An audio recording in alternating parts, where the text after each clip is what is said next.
Hi, everyone. I'm so excited to welcome you to Leadership Lab.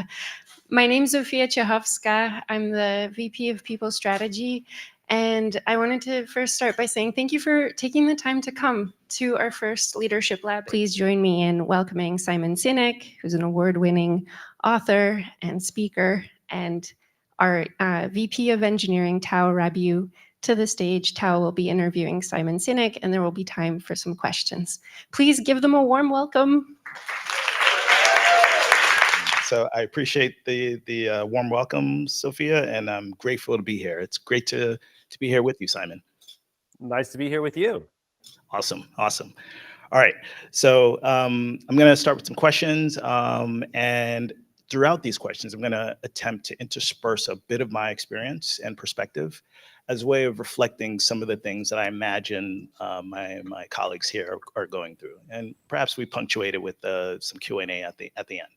Perfect. All right, so early in my career, I felt like leadership is basically the way that you treat others, like, just how you act. And I think I'm a nice guy, and that's how I showed up based on those principles, until I met a manager of mine. His name is Grant English, who said, no, Tal, listen, you got to study it like a science, right? So that said, I'm curious, your take on the distinction between manager and leader, right? It resonates with me personally. So, what's the difference? And what does it look like to cultivate leadership as a skill, as a science? Yeah, great question. And I think that this is about pushing and challenging each other. And this becomes your first challenge, because you introduced everybody as people managers. Mm-hmm. But the problem is no one wakes up in the morning and wants to be managed. Totally, yeah. People wake up in the morning and they want to be led. Yeah. And the reality is you can't manage people. You can manage a process, you can manage a project, you can manage a schedule, but you lead people. It is a human function. Yeah. And the best leaders that I know, first of all, like I said, usually we treat management as a position or a rank in an organization, but leadership is a responsibility, and it's the awesome responsibility to see those around us rise. Yeah. And you are right. Because leadership is a skill, number one is we have to learn it. Most of us do the jobs that we're good at, and we probably had some sort of training along the way. We may have gone to school for engineering or being a lawyer or whatever it is. Yeah. Or if we didn't, the company will give us on-the-job training. And most companies have pretty sophisticated training programs, especially for junior people. Why? Because they want us to be good at the job. Yeah. That's why they look at our grades and how we did at school or how we're doing in the training program. Yep. And if you are good at your job, you will get promoted, and you'll eventually get promoted into a position where you no longer do the job that you were trained to do. You now have to do a new job called leadership, and we often get little to no training on how to do that job. So you're 100% right. It's a skill, and the skill must be studied. Sometimes, and I expect that the company offers formal training as leaders make their way up the ranks. But also we have to take responsibility, and all the best leaders I've ever met study it. They read books, they read articles, they watch talks, and they have conversations about it constantly. They are fascinated by it because it's the thing they're trying to learn, and they never, ever think of themselves as experts. They always think of themselves as students. Amazing. The piece around people managers as a bit of a misnomer as to what we're trying to achieve here is it actually resonates. So perhaps that's a big thing. Everyone here is a people leader. And maybe we strike that from, and I'm, as a follow-up, I'm curious around this notion that management becomes an ascension from a perception standpoint. But what about leadership? And is that in the domain of people managers? Yeah. Solely? So there's formal rank, which affords you authority, but leadership has nothing to do with rank. Yeah. As I said before, leadership is the awesome responsibility to see those around us rise, and people will only follow you if they trust you and feel like you have their back. They'll do as you say because you have authority over them, or they may have fear. Yeah. But respect and psychological safety that leads to followership, which is when people give you their blood, sweat, and tears, partially because they want to do right by the company, but largely because they want to make you proud. And so the question is what conditions do you have to create that somebody would want to do something for you willingly and wantingly. So just to go off on a little tangent, if you're interested in this kind of thing, you can always interrupt me, by the way. I'm like a wind-up toy. You just put a coin in it, it just goes. Do my best. I'll do my best. So you can, just as a quick aside, you'll appreciate this. So we've all been in meetings where somebody is talking, they've made their point, but they just keep going and going and going. And we all feel bad because we don't want to interrupt and we don't know how to interrupt or when. So we just sit there. Or is this your cue for me to interrupt you, Simon? No, yes. Or we go off the reservation and we're making a different point. And again, same thing. So in our company, we came up with a thing called banana, which is if somebody made their point, anyone in the room can just say banana, which means we get it, let's move on. And it's a very polite way of interrupting. So you can banana me anytime. You got it. I will work. I will do my best to banana you and others here as you go on. So I was going to say how the psychological safety is created and what the actual anthropological responsibility of a leader is. Really quickly, because I find this interesting. Way back when, caveman times, human beings lived in populations that were rarely bigger than about 150 people. That was about the size of a tribe, right? Give or take. But it was those are that's where it kind of maxed out in that range. And we have to help each other. We have to work together because human beings by ourselves, we're not strong. I can't kill a saber-toothed tiger, defend myself against a woolly mammoth by myself. Not going to work out. But as a group, we're absolutely remarkable. We have to remember that we're social, tribal animals. Our survival depends on each other, which means if I go to sleep, I have to trust that you'll watch for danger. Perfectly good system, and vice versa. We're constantly assessing and judging in our society who's alpha, right? So if you're the strong one in the tribe, you can shove your way to the front of the line to get the food. If you're the artist in the family, you get an elbow in the face. This is a bad system. Because if you punch me in the face in the afternoon, I'm probably not going to wake you and alert you to danger, right? Bad system.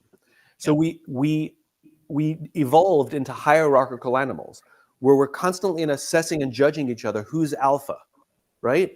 And it can be based on whatever, depends on the population, on what we consider alpha status. And when we assess that someone is more senior than us in the organization, we voluntarily step back and allow the alphas to eat first, right? So no elbow in the face, and I'm guaranteed to get some food. Now, we're not stupid, right? We don't give our alphas first choice of meat and first choice of mate for nothing. There's a deep-seated social expectation. I'll take that. All right. So next question. So Simon, the leadership lab that Sophia mentioned has, as she discussed, the Q3 topic called License to Challenge, right? Which is where we're thinking about as a form of psychological safety. And the belief here is that it can unlock innovation in our teams. We want to hear from them. We want them to throw out bananas and let us know when things are going awry. Right? That's the spirit. Now, however, when we say psychological safety, it can very well mean different things to each of us. For example, I could say, hey, isn't that simply just being nice we're all nice to each other. We do that. We know how to do nice. Etsy nice is what we call it, right? Can you help unpack that for us? Yeah. Like, what is psychological safety truly? And what is it? What is it not? And why is it so fundamental to success? Yeah, it's nothing to do with someone's personality. That's number one, right? Okay. I've been in organizations that are so nice, but they're so nice that they're passive aggressive, that nobody gives you any feedback and nobody tells you anything because nobody wants to offend you. And as a result, people's careers just sort of live in the ether because nobody gives me damn feedback, right? So nice can go too far. Psychological safety is very simple. It means that I feel safe to say, I made a mistake, or I don't know, or I'm struggling at home and it's affecting my work, or I'm scared, without any fear of humiliation or retribution, without any fear that it's going to affect my career. In fact, I can say these things with confidence that the team and my leaders will rush in to support me. We've all been on teams that have that. We've also been on teams, all of us, where you would never admit a mistake or say you don't know because you fear public humiliation or being hurting your career. And so we spend our days lying, hiding, and faking. So psychological safety is very clearly the feeling safe to say those things. I love that. And, you know, as a lead up to this meeting or this conversation that we're having, just as a proof point, I was super nervous, as I told you, and folks who know me will be like, "Oh, that's nonsense, Tao." But in admitting that, a lot of improvements and tweaks were made along the way. I got this little clipboard from Andrea. She's like, "Hey, I'll print it out for you, pal. It'll be okay." I got some pep talks from like my peers here, who's like, "You know, Tao, you can do this." I'm like, "Okay, maybe 10, 15 minutes in, we'll see." But And I got you too, Tao. yeah. and I love that because, you know, the notion of it being an abstract thing and you can't connect it to real world examples, and we don't want to talk about what the benefits of it, I think is worth mentioning. So I love the example, and thank you for framing that in that way, especially the feedback piece. So that'll segue into my next question. So when I think about psychological safety, I believe that trust is a key piece, right, to this, right, which makes coaching and feedback, as you mentioned, much more productive. So, like, what's your take on what psychological safety looks like when it's done well? And the inverse is, what are signs that it's starting to grow within a team? Sorry. So the question you're asking is not dissimilar to how do I make a friend or how do I build a relationship, which is clearly you can't go on a first date and have trust and ask for a hand in marriage. It's ridiculous, right? But the dance that we do in building friendship and building trust in our personal lives can be somewhat short and somewhat long, but it's not instantaneous ever. And it's the same at work. There's no single decision that you can make or one thing that you do that all of a sudden everybody loves you, and everybody comes along at a different time, even on your own team, right? We don't know what people's previous experiences have been. So there's a few things we have to remember, which is it's a process, and it's a little bit like working out, which is, you know, you're asking, how do I build trust? I'm saying, okay, if you want to work out and get into shape, you're gonna have to do chest, you're gonna have to do arms, you're gonna have to do legs, you're gonna have to do core. And you're like, great, where do I start? I'm like, yes, just pick one. It doesn't matter. You're gonna have to do it all, right? It's the same thing. Totally. I'll give you some pointers. There's many other things, but just, it doesn't matter the order. Just please just do one, go.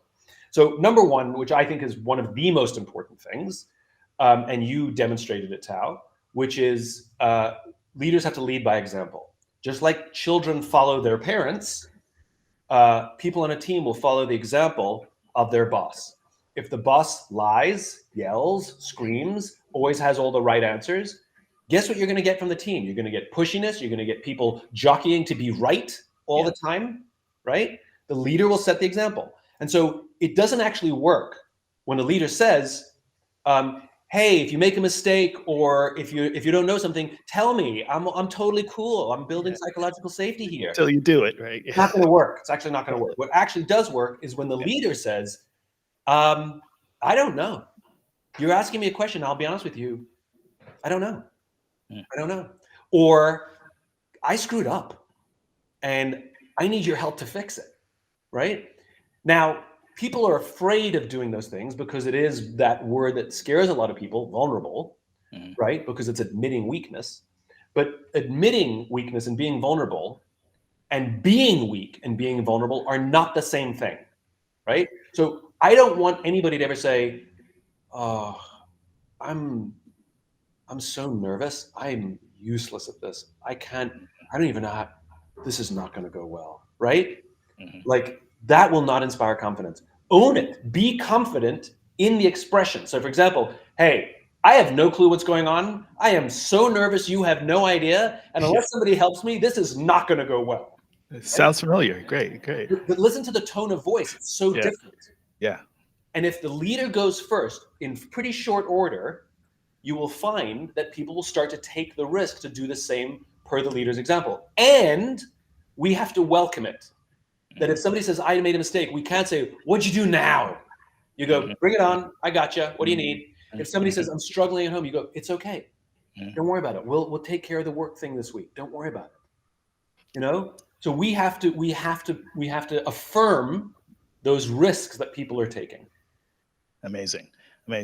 So I've seen a bunch of your stuff and I love the stories that come out of like the material I have. So do you have any stories of leaders that you've worked with who've done a great job of building like this psychological safety that you're describing? I mean, one of the best leaders I ever had, young in my career. I was a junior. I think the official title was junior idiot. I had a big ad agency. I filled the specs perfectly, by the way. My boss, it wasn't actually my boss. It was my boss's boss. It was the big boss who ran the whole group. His name was Peter Intamaggio, one of the best leaders I've ever had in my life. Peter, I wouldn't call him warm. He was very nice, but he didn't exude warmth, you know? So that goes to that nice thing. Like, you know, you don't have to be everybody's friend. Yeah. You have to be friendly, but you don't have to be everybody's friend. In fact, that's a different conversation. Trying to be everybody's friend actually undermines leadership. Different conversation. But Peter never answered a damn question ever. Right? Hey, Peter, what should I do? Well, what do you think we should do? Mm-hmm. You know, Peter, I've exhausted all the that's why I'm coming to you, because I don't know. He goes, well, what do you think? Just tell me what you think. He never answered a damn question. And it was at times excruciating. What ended up happening is he taught me self-reliance. He taught me to think for myself, but he also taught me to bounce ideas of other people. Because if I had to go tell Peter, who's my boss's boss, what my idea was, I better be pretty confident that I've battle tested it with a few people before he shoots all the holes in it. Yeah. Yeah. So it taught me to ask for help. And this is, I think, one of the mistakes people make, especially young people, because we tell them to be self-reliant and all this, and they go and tell you their ideas because they want to prove, but they haven't battle tested it. And then we shoot ideas and then they say, well, you don't provide psychological safety, right? Interesting. So that's our job, which is to push and push and push with love, with support, but at the same time, we're holding them to high standards, so they better bring good work to us. I don't expect them to come to me with right answers. I expect them to come to me with thoughtful answers. Got it. So Peter was one of the best leaders I ever had, and I don't think he ever answered a question ever. That's fantastic. All right, that's it. No more answers. No more answers. Yeah, just questions. In the spirit of questions, I've got another question. Now, Good segue, by the way. Thank you. So you described Peter and his penchant for asking questions as a way of sort of triggering that for you, right? Now, what are some surefire ways in which a manager can extinguish psychological safety? Where are the minefields waiting for us? Yeah. So there's a great story that Nelson Mandela used to tell. He was asked by a journalist. Now, Nelson Mandela is a very, very important case study in the leadership world because he is universally around the world regarded as a great leader. Different people are viewed differently depending on where you go in the world, but not Nelson Mandela, which is why he's an important case, right? Because it's universal. And he was asked by a journalist, how did you learn to be an effective leader, to be a good leader? And he told the story of his childhood. He grew up as the son of a tribal chief. His dad was a tribal chief. And he said, I remember going to tribal meetings with my father. And I remember two things. They always sat in a circle, and my father was always the last to speak. Now, if you think about it, when we come into meetings, the number of times we sit at the head of the table versus sitting in the middle of the table, we create a hierarchy. That's number one, as opposed to even on a rectangular table, you can create a circle, right?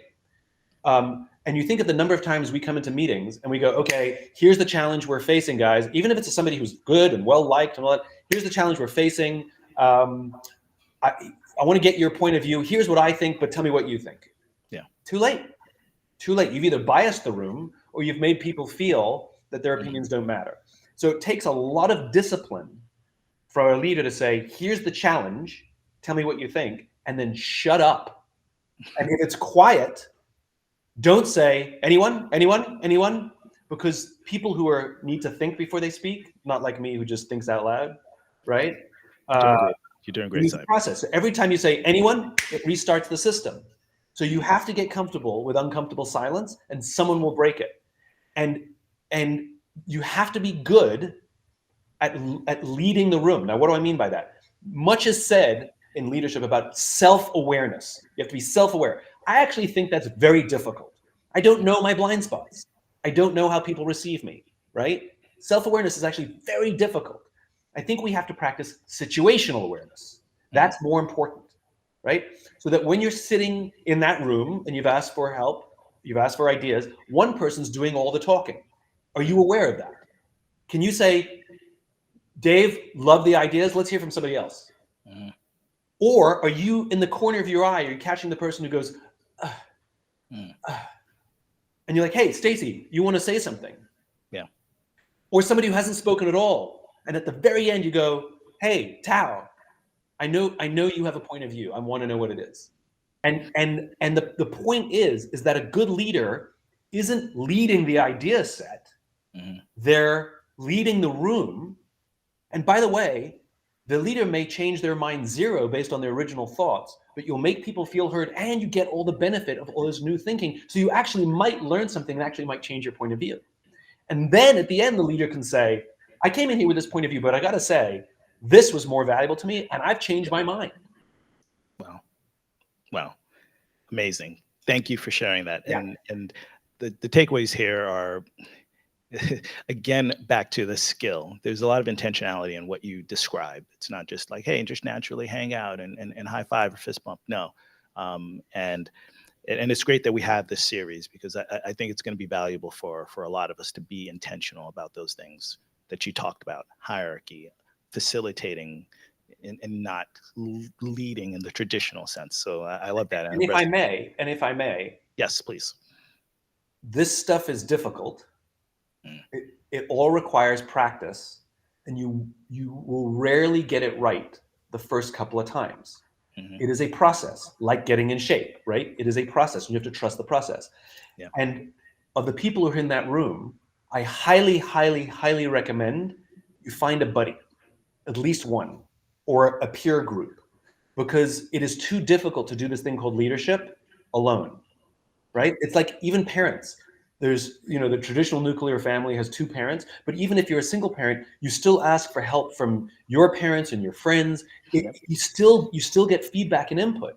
Leadership is the same. Don't be so foolhardy to think that you can do this all alone. You need the mechanism to say, oh, I tried it today and it freaking blew up in my face. Even if it's just a cathartic venting, make sure you have a leadership buddy. Amazing. Leadership buddy. I love the concept. All right. So following this fireside, we're managers here, or leaders, if I were to reframe it, they'll all have an opportunity to learn about the different levels of psychological safety. And the one to hone in on is challenger safety, because it's the highest form that teams should strive for. So to unpack that a bit is it's the goal here is to allow us to thoughtfully challenge each other and push the status quo, right? But why is challenging so difficult for individuals? What's your assessment here? What makes it really hard to create a truly safe environment to challenge in that way? So there's multiple reasons. It's layered and messy, just like people are layered and messy, right? Yeah. I mean, some of it may have nothing to do with the leadership environment you've built. It may go back to someone's childhood. They just got yelled at all the time by their parents, for anything they said. They're going to carry that baggage with them for the rest of their lives. And so, it becomes difficult, just sort of anti their personality, to do these things. Yeah. Or we don't know the companies they worked at before, once bitten, twice shy.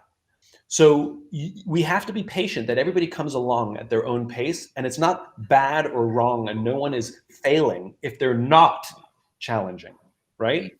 So there's a few things to remember, and hierarchy plays into it, right? So for example, a Marine general friend of mine, he says his test for a good leader is if the group has taken ownership of their lieutenant.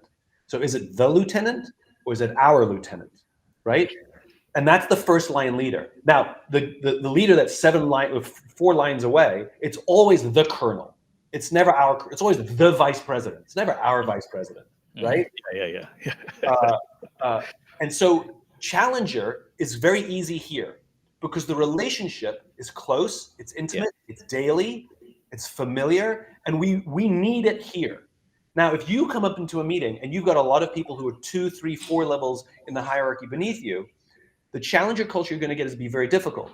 Not because they're bad people, not because they don't challenge. There's either respect component or an intimidation component. Interesting. I struggle with it on my own team, right? That I know my team challenges each other. I wish they would challenge me more. Yeah, yeah, right? yeah. So one of the things that I have to do is I have to push it and I have to invite it. So how do I do that? Yeah. Like I'll say, like one of my favorite tests is, okay, what sucked and what sucked less? If I did a thing, I'm saying, all right, what sucked and what sucked less? Right? Or can you tell me specifically something I can do better? And it doesn't work in the hallway. It's got to be in a safe container, some sort of feedback mechanism, meeting, or simply saying, look, guys, I don't know the answer. I need your points of view. And one by one, they'll start. Where are my blind spots? Like we have to set the tone. But just be aware that the hierarchy does factor in to someone's feeling of willingness. It doesn't mean you have a weak culture. But if you have no challenging here, that's a problem. Got it. So tell me a little bit of your perspective on approaches to break that sense of hierarchy. For example, we have one-on-one skip levels, etc., fireside chats. Josh will come up here, the ET will come up here, whatever. But is there a different thing that we should be doing to sort of invite that level of candor? So you can't break it, you can mitigate it, right? So if Steven Spielberg walked into the room, you would show him incredible respect. Why? Because it's Steven Spielberg, or in my world, George Lucas, right? Yeah. I got like, I love it.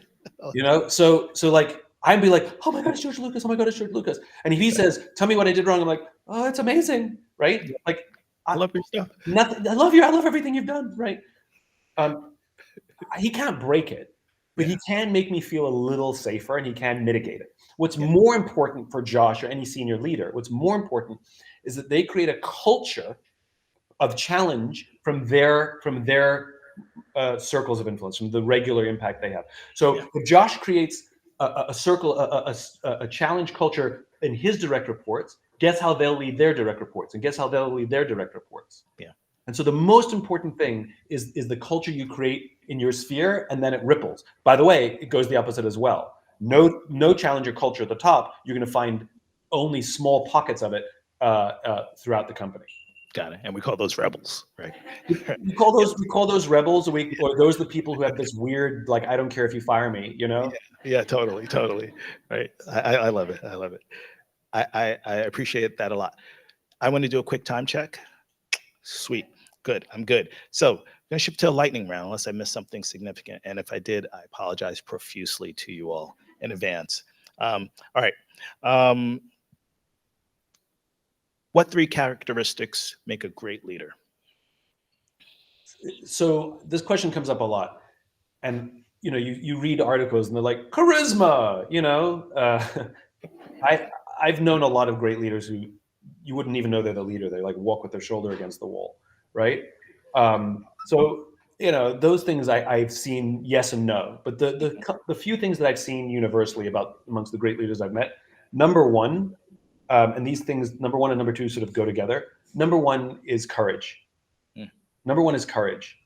The courage to speak truth to power. The courage to be honest about my own failings, my own capabilities. The courage to be open about my failings and my capabilities. Like, these things are excruciating. The courage to tell somebody something that you know is going to hurt their feelings. Like, these things, leadership is an incredibly difficult thing to do. And courage, which then begs the question, where does courage come from? And I do not believe for 1 minute that courage is a deep internal fortitude where you dig down deep and find the courage. Courage for me is social. Yeah. So, like, I have the courage to jump out of a plane because the parachute on my back, the external thing, gave me the courage. And so you need at least one person in your life, professionally or personally, to say, I believe in you, you got this, and if everything goes south, I'll still be there with you. That'll give you courage. Number two, closely tied, is integrity, which is to do the right thing. And weirdly, we all know what the right thing is, rather than doing the expedient thing. Like, I can't stand it when companies do unethical things and all the CEOs are dragged in front of Congress and they all say the same thing. We broke no laws. No, you didn't break a law by raising the price of your essential drug by 1,000%, but it's pretty unethical. Yeah. Right? Like, we all know what right is, and the law is a lower standard. And so the courage to have integrity, and integrity driving my courage, like, those things go together. And the third one, I'd say, they're a student of communication. Because a huge part of leadership is the skill of listening and the skill of speaking in a way that allows people to not only to feel, listening in a way that allows people to feel heard, and speaking in a way that people can hear, as opposed to triggering people, et cetera, et cetera. Got it. I love that. Appreciate those responses. I got another one for you. All right. If you need this group of leaders, not managers, to do one thing this week to help them begin building trust in their teams, what would that be? The first thing would be to go back to your teams and say, one of the things that I love about this company is that the company wants us to be better leaders of people. And we had our first, gathering that was all about challenging.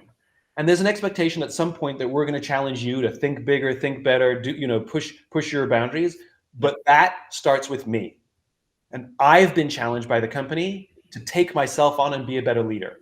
Over the next few months, you're going to see me experimenting with techniques and strategies. Some of them will work, some of them won't. Some of them I'll be good at, and some of them I will fumble and stumble. Be patient with me and give me lots of feedback, because I really want to be the best leader I can be for you. So make an announcement of the journey that you're on, because it is a bumpy road, and you want your people to be patient and supportive as you're on your journey to be a better leader, which in turn benefits them. Amazing. Something about that response resonated with me. And this is the aspect of, there is this return of psychological safety that comes back to us as leaders when we provide it to our teams. And I'm wondering if I'm reading that right, given like what you described. Yes, it is a relationship. Yeah. And we call you leader not because you have rank or authority. We've already established that, right? Mm-hmm. We call you leader because you went first towards the danger, first to speak of your mistakes, first to admit you don't know. And that courage to go first is why we give you all of the perks we give you, higher salary and all the other advantages you get as a leader. But those perks are not free.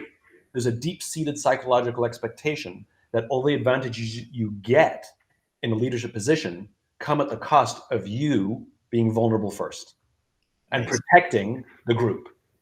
Amazing. Thank you. All right. Slight twist here. Now, what's the one piece of common leadership advice that you think is flawed, that you want to warn us about? Don't do it. Well, that's a great question. I think a lot of the old sort of Jack Welchian things we hear, do as I say, not as I do, false, totally false. 'Cause I said so, false. Give people context for the decisions you make or the questions you ask, even the instructions you give. Can you do this? Here's why, right? Like, context is everything. Yep. And I think, and this one I know is difficult for a public company, but shareholders do not come first, ever. At best, they come third after your employees and your customers. And if your employees or customers are taken care of, your shareholders will be taken care of. But if you prioritize your shareholder, you might hurt your customer or your employee. Yep. So I think that old-fashioned dinosaur thought, you can be performance driven, but it's for the benefit of the customer and the employee. Yeah. And I imagine that spurs like engagement as a side effect. And by the way, in this modern day and age where we've sort of accepted that shareholder supremacy is the thing, to announce and publicly say, no, it's a recent thing. It's a kind of 1980s, 90s thing. It's not the thing. it's a thing that hasn't served our nation or the companies or the economy or the people who work in those companies. It's only served one group, the external group that doesn't actually care about us. And we talk about courage. The CEOs who say, invest in us or don't invest in us.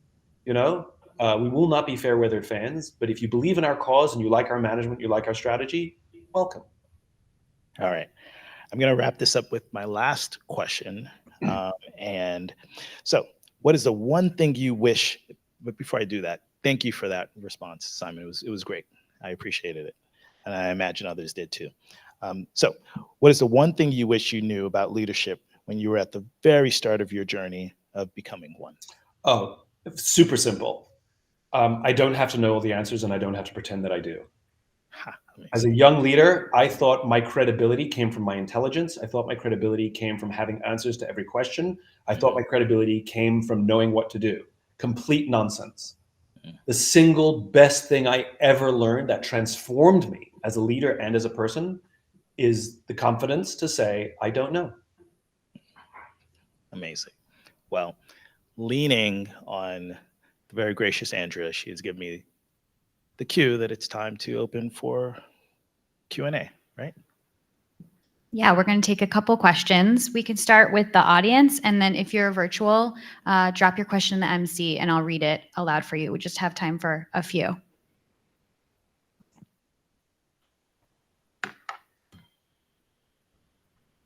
Hello. Hi, Simon. Hi, Tao. Just round of applause because this conversation was really inspiring. So thank you. Okay, I will make this quick. How can we encourage leadership from both different orgs or tribes, because we're all around 150 here, breaking down the perceived gap of alpha between disciplines? The perceived gap of what?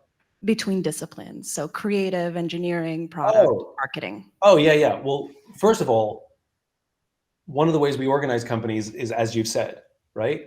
And there's a few techniques, some of them more formal, some of them less formal. More formal, which is create teams based on a project with a blend of them and put them in a room together, and they have no choice but to work together. I love that. That's more formal. Less formal is the Kaizen technique from the Toyota way, which is take somebody out of, I don't know, engineering and have them go work in marketing to help solve a problem, and vice versa. And they bring all of that and they start to learn, not just to present their ideas, but they learn the challenges that the other group has. And the most important one is get people to talk.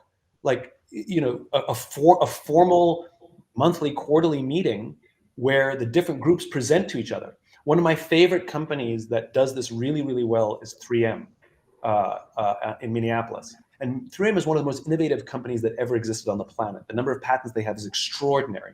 And one of the ways that they do it is on a regular basis. It's not required, but it is very heavily attended. The engineers all stand on the stage and say what they're working on and say what's working and what's not working. They don't believe in failure. They believe you just, whatever you're doing didn't fulfill the brief. So I'm trying to make a strong adhesive. I actually made a weak adhesive. And what they get is the support from each other. So I think a forum where people can say, here's what we're working on and here's what's not working and here's what we're struggling with, and everybody can hear what's going on. I love things like that. Thanks for the question, and thanks for the response, Simon. I'm going to read one from the MC. This question is from Alejandro. How do you break the bias of sharing an unpopular opinion when the majority is leading to one opinion? Okay, great question. Number one, you have to disconnect the opinion you have from yourself, meaning it's not personal. And one of the things that happens that makes things go sideways is when we have a clarity or we have a different point of view, we take it really personally, right? We want the company to do this. We want the group to do this. We want to be heard. And if they don't, we get upset and we're like, why? I'm just trying to help, right? But the point is you made it personal. And what I've learned is when you shift accountability, because when you make it personal, you take on all the accountability, right? But when you shift the accountability, you're more likely to be heard. Saying, if it's a completely sort of like, hey, I have a different point of view. I don't know if it's right or wrong, but it's challenging. Let me just make a point, right? And you say that point and you get pushback, right? And you, instead of defending the idea and trying to be right versus the pushback, because now it's becoming personal, right? You're defending my idea, right? You simply say, hey, look, I'm not going to fight. I'm not trying to be right. I'm not trying to tell you you're wrong. I'm literally not going to fight with you. This is your decision. You do what you think is right. I want you to have the benefit of another point of view. But if you think it's the wrong point of view, then ignore me. And I've learned that the more you can emotionally disconnect yourself from the advice you're giving, weirdly, the more often it's heard. Love that. Any more from the audience in person? We've got some time. We're a little ahead of schedule. Nicole? Yeah, sure. Hi, I'm Nicole. I lead our DEI team at Etsy. And my question is, does all of this advice extend just as well from the work context to the personal, or here we are in a pre-election season, political context that come into, these conversations come into the workplace? The simple answer is yes. Human beings are engaged in relationship, whether they're personal relationships or whether they're professional relationships, it's relationship. And many of the same things, not all, but many of the same things apply. Rational versus emotional. Are you good at assessing when somebody's presenting an opinion or something emotional? And it happens all the time. We do it in our personal relationships, right? Somebody says to you, you didn't do that thing 3 times. You're like, I didn't do that thing twice. Like, we correct the facts when they're emotional. Don't do that, right? It's got nothing to, or we have a rule in our company, if it's above a 5, it's about something else, right? So like at home, it's be like, why do you always leave the fridge open? If that's the reaction to leaving the fridge open, it's not about the fridge, right? So to be a student of like assessing, like, is this the thing or is this something else? Don't be rational you can't bring facts to an emotional gunfight. You know, all you have to do when there's emotion is allow someone to feel heard.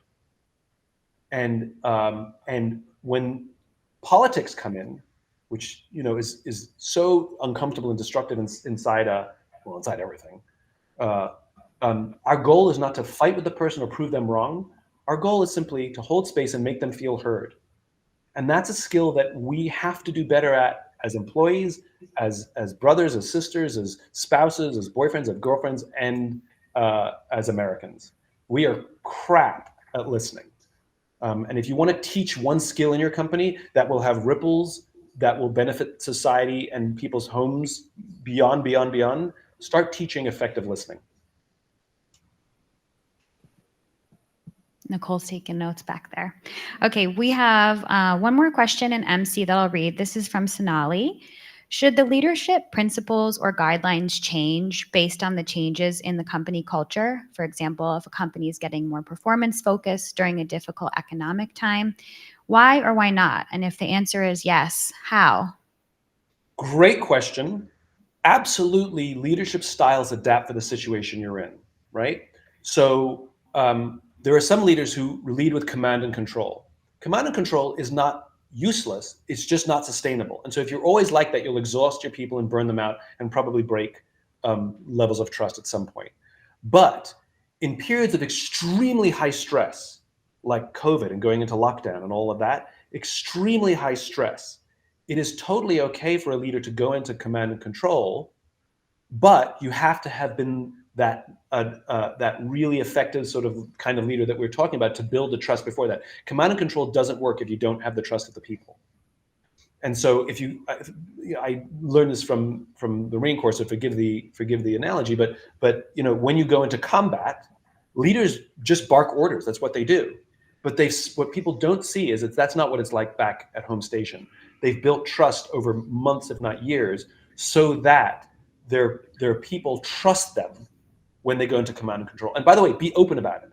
When we went into lockdown, when we went into COVID, I said out loud to our company, hey, listen, the stress is high and the pressure is extreme. And I want to know your feelings. I care about those things. And if I said something in an awkward way in a meeting, and our traditional way of doing it is you sort of bring it to my attention quickly, I need you to know, bring it to me in 2 weeks. Like right now, we're focused, and people were fine with it. But I set expectations that it was going to be different and it was going to be short term.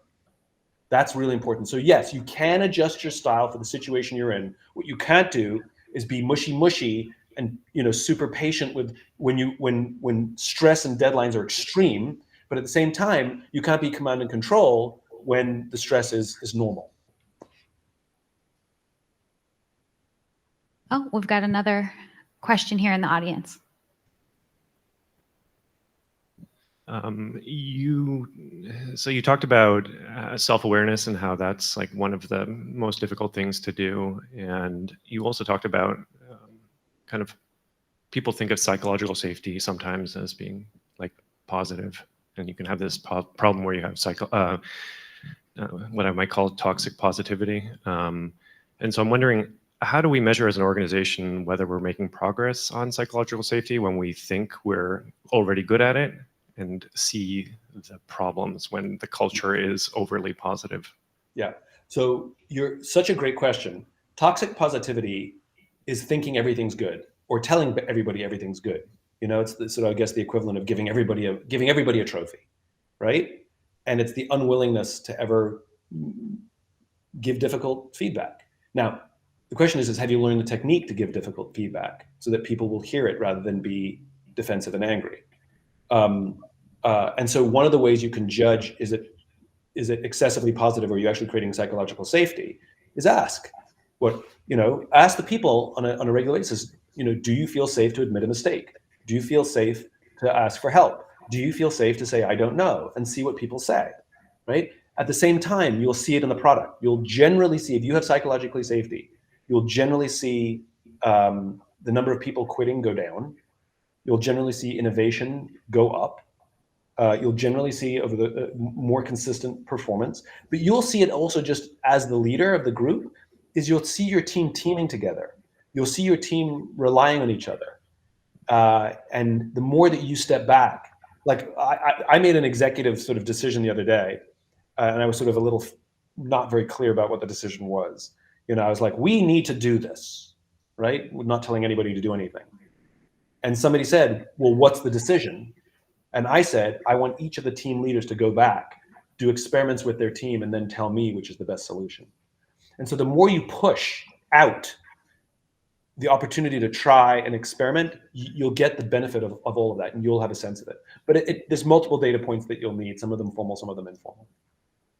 One quick follow-up. So if there's no psychological safety, how are you going to get people to tell you that there is the space to tell you that they made mistakes? Is it just like looking at people doing that? How do you know how much is enough versus? Yeah. So one of them is accountability, right? So is somebody checking in with you every time before they make a decision?